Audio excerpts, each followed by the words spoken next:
I don't think it was an earth-shattering idea. It wouldn't give anybody a brain hernia, but it made a hell of a lot of sense to me.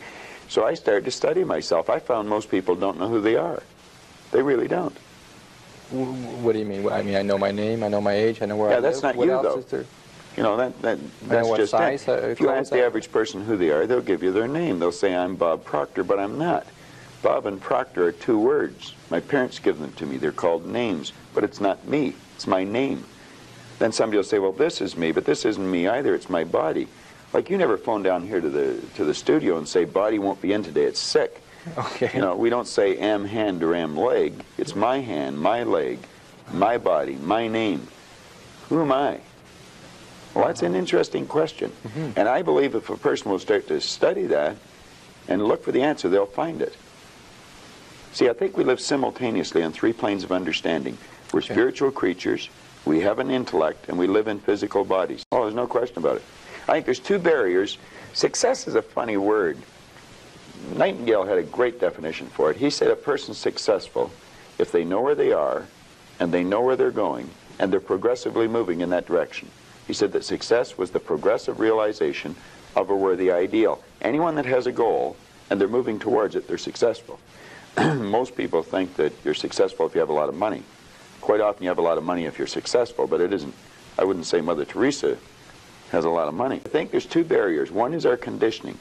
The conditioning that takes place in our subconscious mind from the time we're infants. All we can do is act and talk like the people around us. That's why we learn the language we learned. If there was 10 languages spoken in our home, we'd learn 10 languages without any trouble. There's usually one, and that's the only one we ever learn. And we grow older and we think, oh, I couldn't learn another language. We could learn 100 if we wanted to. You can do anything. But I think we're conditioned. We have a real strong conditioning, usually with not some very good ideas.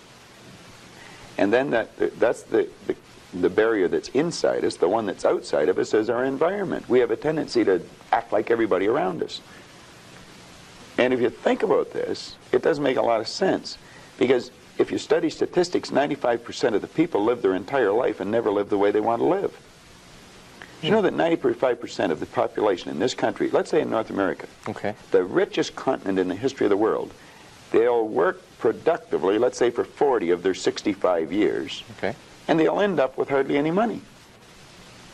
Well, there's got to be something wrong. So there's not much. 5% of the people end up financially comfortable or independent.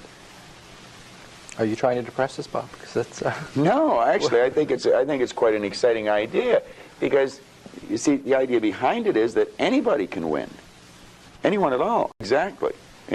Just fall into line. You know, take a number, be like everybody around. You know, that'd be great in the animal kingdom, but human beings aren't supposed to live that way. I think we should make a few waves. We should maybe stand out, be different, not for the sake of being different, but because we are different. We all think different thoughts. And I believe we should start to think and build images in our mind of what we'd like to do and then set out and do it.